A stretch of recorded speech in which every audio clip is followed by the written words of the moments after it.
Camogli looks just like any other town on the Italian coast. The little colored houses face the sea and the sun shines on them. But if you look carefully, you'll see something very interesting. In the town of Camogli, there are many things that seem real, but they're not.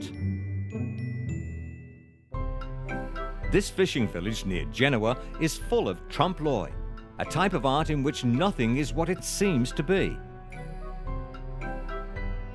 For example, in this particular village, windows open in solid walls. There seems to be elaborate stonework, but it isn't stonework, it's paint. And while some flowers die, other flowers live for years. Why? Because they're painted on the building. In the past, Camogli's fishermen used to paint their houses in bright colors and unusual designs.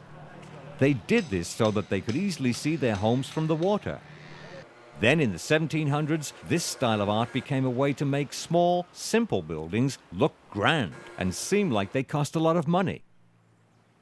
Now there are still thousands of trompe-l'oeil houses in this area, but only a few artists still paint them.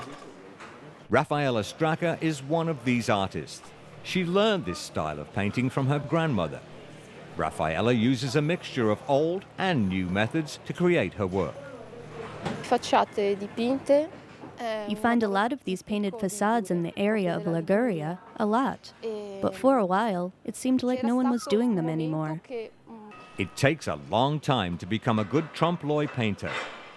Raffaella has worked for 20 years to be able to paint stone so well that it looks real, even if you're close to it. Like most painters, Raffaella learned trompe-l'oeil from other artists, not in a school. But these days, there are fewer artists, fewer teachers, and fewer places to learn the technique. In Florence, the Palazzo Spinelli Art School has one of the few trompe-l'oeil programs available.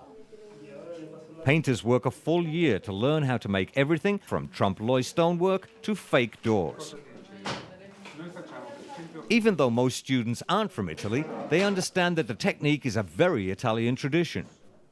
I haven't seen anywhere else in the world as much of trompe-l'oeil and mural paintings as much as here in Italy.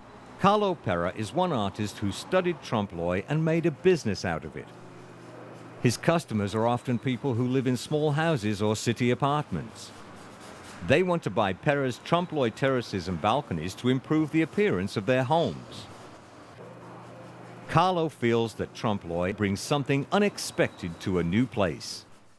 Trompe-l'oeil means bringing the central city of Milan to the sea, or the sea to the mountains, or even the mountains to the sea. Carlo's style comes from history. He uses an art book from the 1300s to study the technique. He uses only traditional style paints and mixes them by hand. He does all of this for one reason, to protect the trompe-l'oeil traditions. It's easy to see. If we lose the trompe-l'oeil tradition, then very little of Camogli's culture will remain. We'll have museums, but that's not much. Culture should be seen. Everyone should enjoy it.